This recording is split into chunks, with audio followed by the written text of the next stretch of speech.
Hey, salut à toi, j'espère que tu vas bien. L'acupuncture demeure mystérieuse pour bien des gens qui ne savent pas trop pourquoi ni quand consulter. Pourtant, ça prend pas un gros bobo ou d'attendre de ne plus être capable d'endurer une douleur avant de prendre un rendez-vous. En effet, la médecine traditionnelle chinoise étant holistique, elle permet d'adresser une grande variété de conditions, peu importe leur stade d'évolution de guérison.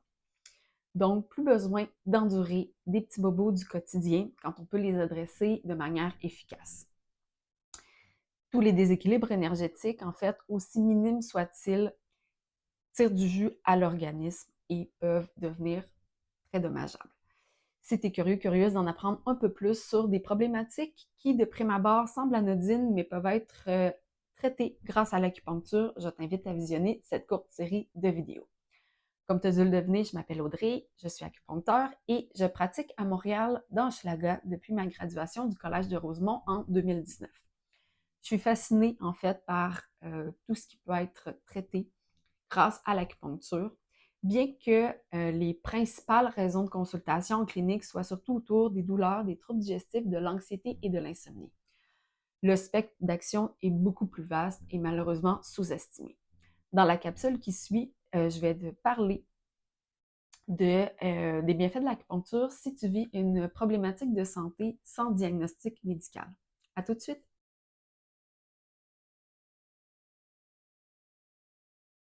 Alors, selon la pensée médicale chinoise, la médecine traditionnelle chinoise, comment est-ce qu'on peut voir cette situation-là?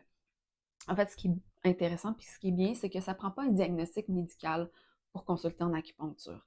C'est sûr que ça offre des pistes de réflexion, de compréhension, ça donne une première idée globale de la situation de la personne, mais euh, c'est vraiment pas obligatoire et nécessaire parce que les acupuncteurs, acupunctrices se basent sur comment la personne se sent pour établir leur bilan énergétique.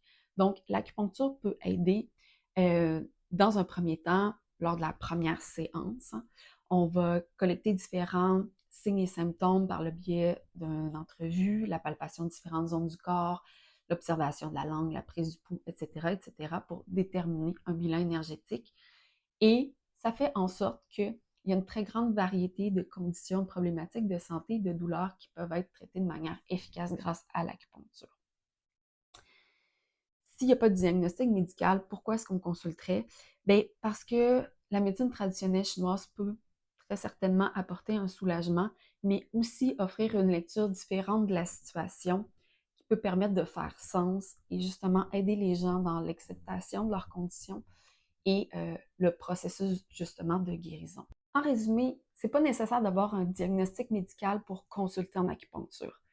Toutefois, c'est important de consulter un docteur puis de passer les examens médicaux nécessaires pour écarter toute problématique de santé qui nécessiterait des traitements euh, et des soins médicaux.